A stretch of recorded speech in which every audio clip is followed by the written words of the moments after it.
कक्षा 11 पथिक कविता आरोह पुस्तक के अंदर काव्य खंड के अंदर राम नरेश त्रिपाठी की कविता पथिक।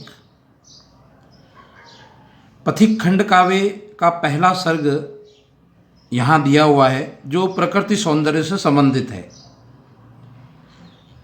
पथिक कविता के अंदर दुनिया के दुखों से विरक्त जो काव्य नायक है या जिसको पथिक कहा गया है, वह सागर के किनारे खड़ा होकर प्रकृति के सौंदर्य को देख रहा है या प्रकृति के सौंदर्य को निहारता है।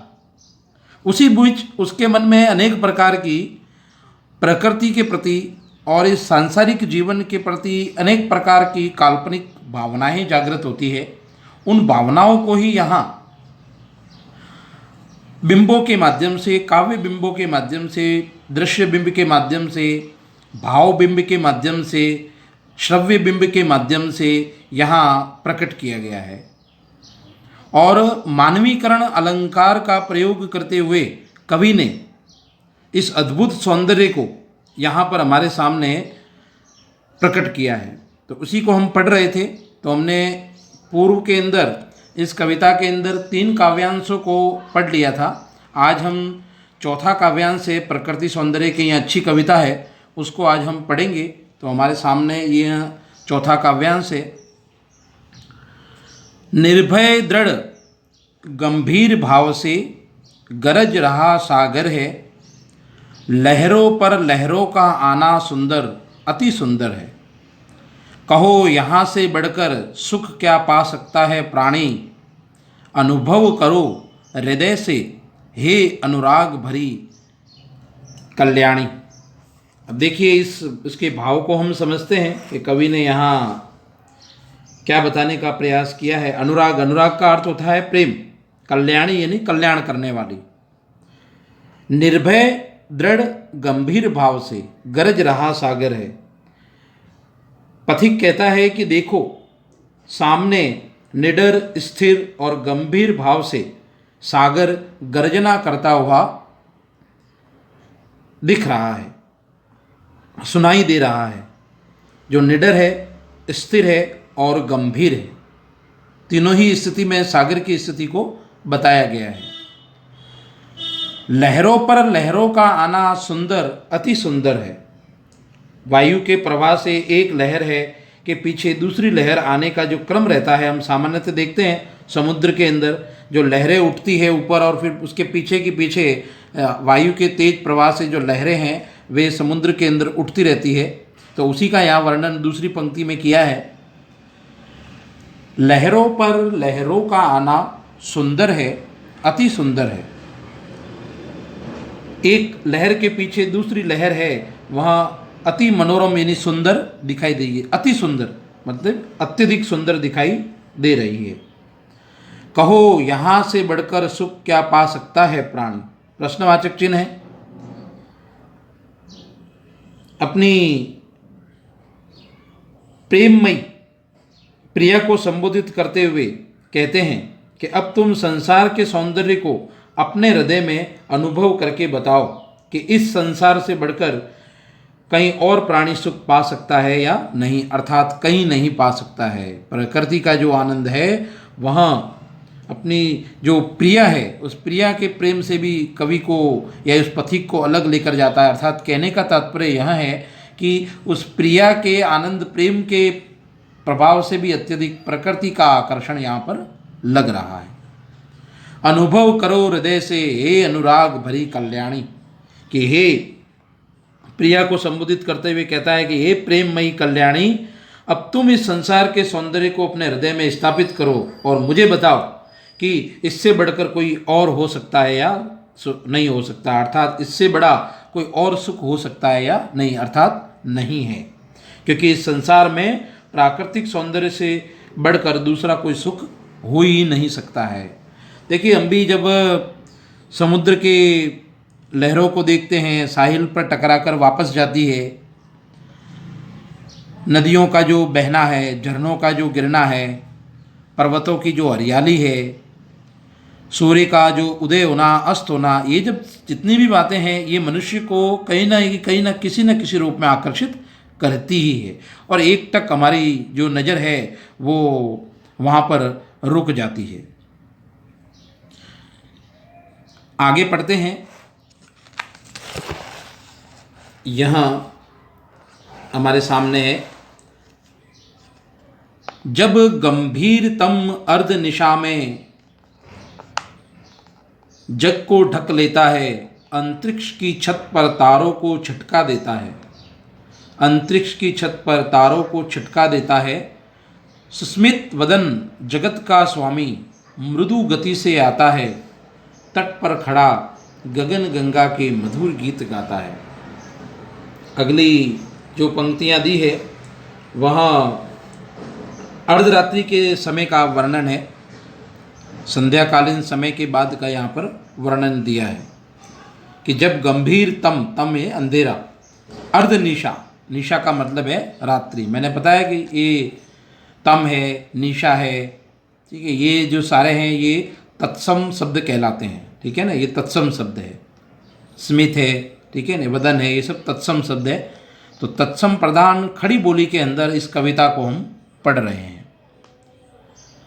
जब गंभीरतम अर्धनिशा में जग को ढक लेता है, अंतरिक्ष की छत पर तारों को छिटका देता है। कवि आगे वर्णन करता हुआ कहता है कि जब अर्धरात्रि में अंधेरा चारों ओर से घनघोर रूप में छा जाता है तो संसार को पूरी तरह से ढक लेता है। जैसे ऐसे लगता है जैसे आसमान ने पूरा का पूरा उस अंधेरे को क्या कर दिया हो, ढक लिया हो, ऐसा हमें अनुभव होता है। अंतरिक्ष की छत पर तारों को छिटका देता है, और ऐसी स्थिति में यह जो अंधेरा है यहाँ आकाश की छत पर जगमग करते हुए तारों को छिटका देता है। हम देखते हैं अर्धरात्रि के अंदर जो ये जो धरती है इसको कवि ने क्या संबोधित किया है, अर्धनिशा के रूप में या रात्रि के रूप में परिवर्तित किया है, और अंतरिक्ष की छत यानी आसमान को, तारे को जिनमें उसको छत कहा है और इसको घर के रूप में संबोधित किया है। इस संसार के अंदर जो अंतरिक्ष अंधेरा हो जाता है तो अंतरिक्ष की छत पर तारों को छिटका देता है। ये रात्रि में हम प्रक्रिया देखते ही है, सामान्य प्रक्रिया है यह, जो प्रकृति की दिनचर्या है। स्मित वदन जगत का स्वामी मृदु गति से आता है। सस्मित, सस्मित का मतलब है स्मित, स्मित का व्यक्ति मुस्कानी होता है, सस्मित मुस्कुराता हुआ। वदन, वदन का अर्थ है मुख, वदन का अर्थ है मुख, सस्मित वदन मुस्कुराता हुआ मुख। अब जगत का स्वामी, ठीक है, जगत का जो स्वामी है वो सूर्य है, उसे कहा गया है जगत का स्वामी। स्मित वदन जगत का स्वामी मृदु गति से आता है। कवि आगे बताते हैं कि इस संसार का जो स्वामी सूर्य मुस्कुराते हुए मुख से धीरे धीरे आता है और आकाश गंगा के किनारे पर खड़ा होकर, अर्थात आकाश गंगा के सौंदर्य को देखकर मन भावन गीत गाता है। तट पर खड़ा गगन गंगा के मधुर गीत गाता है, अर्थात वह आकाश गंगा के किनारे पर खड़ा होकर आकाश गंगा के सौंदर्य को देखकर मन भावत गीत गाने लगता है। कहने का अभिप्राय यह है या मूल भाव यह है कि रात्रि की समाप्ति पर सूर्य छिप छिप कर आकाश गंगा के सौंदर्य का पान करता है, यानी रसपान करता है। ये प्रकृति की एक दशा है या स्थिति है, ऐसा कह सकते हैं। आगे एक और काव्यांश हम आज पढ़ेंगे। यहाँ उससे ही विमुग्ध हो नभ में चंद्र विहस देता है, वृक्ष विविध पत्तों पुष्पों से तन को सज लेता है। पक्षी हर्ष संभाल न सकते मुग्ध चहक उठते हैं, फूल सांस लेकर सुख की सानंद महक उठते हैं। देखिए आगे की पंक्तियों में कवि बताता है कि इसी सूर्य के आगमन से आकाश में चंद्रमा भी विमुग्ध होकर हंसने लगता है। उससे ही का मतलब है सूर्य के हम पूर्व में सूर्य के रूप में ही पढ़ रहे थे, तो सूर्य के ही, उससे ही यानी सूर्य से सूर्य के आगमन से आकाश में नभ में चंद्र विहस देता है, चंद्रमा भी विहस देता है, चंद्रमा भी हंसने लगता है। यह चंद्रमा का हंसना, रोना, गाना, मुस्कुराना, ये सब मनुष्य के गुण होते हैं।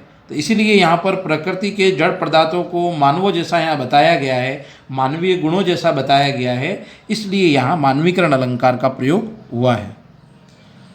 वृक्ष विविध पत्तों पुष्पों से तन को सज लेता है। वृक्ष भी है, वहाँ तरह तरह के पत्तों और फूलों से अपने शरीर को सजाकर खड़े होते हैं, अर्थात उन पर भी पत्तों, वृक्षों पर जो पुष्प और पत्ते हैं वे भी अपने शरीर की शोभा को बढ़ा लेते हैं या सजा लेते हैं। पक्षी हर्ष संभाल न सकते, मुग्ध चहक उठते हैं।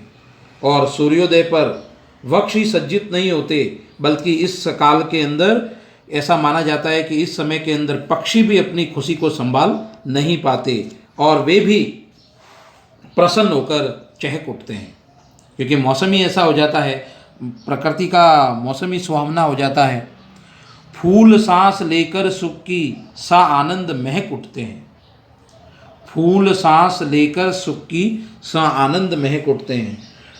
फूल भी सूर्योदय के जो सुख की सांस का अनुभव करते हुए आनंदित हो जाते हैं, अर्थात जो फूल है वह भी सूर्योदय होते ही उनकी जो कलियां हैं वे खिल जाती है और वे थिरकने लग जाते हैं। कहने का भाव यही है कि सूर्योदय काल में प्रकृति में भी परिवर्तन आते हैं और सारा का जो सारा वातावरण है वो कैसा हो जाता है, आनंदमय हो जाता है। तो ये प्रकृति के रात्रि के बाद में प्रकृति में जो प्रातःकालीन समय होता है उसका वर्णन दिया है। आगे हम वर्षाकालीन जो समय वर्णन दिया है, ये देखिए, वन उपवन गिरी सानु, ठीक है, और यहाँ कैसी मधुर मनोहर जुवल। तो यहाँ जो काव्यांश है ये हम आगे की क्लास के अंदर पढ़ेंगे। तो आपको पूर्व के अंदर देखिए 2 प्रश्न यहाँ पर दिए थे कि पथिक का मन कहाँ विचरना चाहता है और सूर्योदय वर्णन के लिए किस तरह के बिंबों का प्रयोग हुआ है।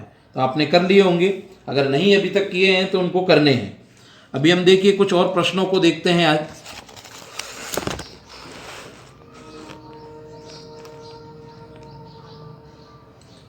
ये तीसरा प्रश्न आपको एक करना है गृह कार्य के अंदर। शीत बदन जगत का स्वामी मृदु गति से आता है, तट पर खड़ा गगन गंगा के मधुर गीत गाता है। इसका भाव स्पष्ट करना है। ऐसे प्रश्न परीक्षाओं में पूछे जाते हैं। तो ये क है वो केवल आपको करना है, ख अभी हमने पढ़ा नहीं है तो ये हमें नहीं करना है, ठीक है। एक आप जो अगला प्रश्न है वो भी करेंगे। कविता में कई स्थानों पर प्रकृति को मनुष्य के रूप में देखा गया है, ठीक है ना, वही मानवीकरण वाला, कि प्रकृति के कई स्थानों पर, कविता में कई स्थानों पर प्रकृति को मनुष्य के रूप में देखा गया है। तो वो उदाहरण बताने हैं। तो देखिए मैं बताता हूँ। ये प्रथम काव्यांश जो हमने पढ़ा है उसके अंदर घने बादलों में रंग बिरंगी वेशभूषा करते नृत्य दिखाया गया है, जो सूर्य प्रसन्न होता है। फिर दूसरे काव्यांश में हमने पढ़ा था कि सामने खड़ा समुद्र गर्जना करता हुआ दिखाई देता है, मलयानिल पवन चल रही है।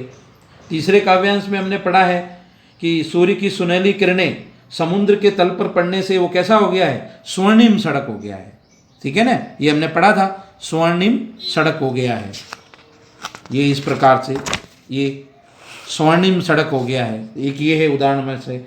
चौथे काव्यांश में हमने पढ़ा है अभी आज कि सागर जो है निडर दृढ़ और गंभीर भाव से गर्जना करता हुआ दिखाई देता है। फिर पांचवें काव्यांश में हमने पढ़ा है कि अर्धरात्रि के अंदर सारे वो जग को ढक लेता है। ये जो सारी बातें हमें आप एक एक काव्यांश की टॉपिक वाइज लिखनी है, उदाहरण बताने हैं कि पहले काव्यांश में ये बताया गया है, दूसरे काव्यांश में ये बताया गया है, तीसरे में ये, चौथे में ये। तो ये प्रश्न और ऊपर वाला क, ये आपका गृह कार्य, ठीक है। शब्दार्थ ये वाले नहीं उतारे हैं शब्दार्थ ये नहीं उतारे हैं, तो इनको आप अपनी नोटबुक के अंदर उतार लेना। ज़्यादा शब्दार्थ नहीं है, थोड़े से ही दिए हैं, 7-8 है, तो इनको एक बार आप लिख देना, नहीं अभी तक लिखे हैं तो। वारिदमाला, रत्नाकर, मलयानिल, कंगूरा, अश्वारी, अंतरिक्ष, शानु, समतल भूमि, आत्म प्रलय, विश्व विमोहनहारी। ठीक है, तो ये आज की कक्षा के अंदर इतना ही है। आगे की हम और कक्षा के अंदर जो हमारी 2 काव्यांश है उन 2 काव्यांशों को पढ़ेंगे आरोह पुस्तक के अंदर ही। पुस्तक कभी भी जिसने नहीं खरीदी है तो देखिए यहाँ पुस्तक है। बहुत से जो स्टूडेंट हैं उनके फ़ोन भी आ रहे हैं, वो ऐच्छिक हिंदी की पुस्तक लेकर आ रहे हैं। उसके ऊपर साफ लिखा हुआ है अंतरा ऐच्छिक भाग। तो ऐच्छिक भाग यानी जो आर्ट्स की पुस्तक है वहाँ है। हमें जो पुस्तक खरीदनी है वो यहाँ आरोह पुस्तक है हमारे एनसीईआरटी की। तो इसको एक ध्यान में रखिएगा। आरोह और वितान है दूसरी पुस्तक, अंतरा और अंतराल है वहाँ ऐच्छिक हिंदी आर्ट्स की है, वो हमें नहीं लानी है। आधार पुस्तक है हमारे लिए अनिवार्य हिंदी की, ये ध्यान में रखिएगा। ठीक है, तो तब तक के लिए आप इसको जो पढ़ाया हुआ है उसको ठीक से पढ़ लीजिएगा। तब तक के लिए इसको याद करिए और गृह कार्य जो दिया है वो पूरा कीजिए।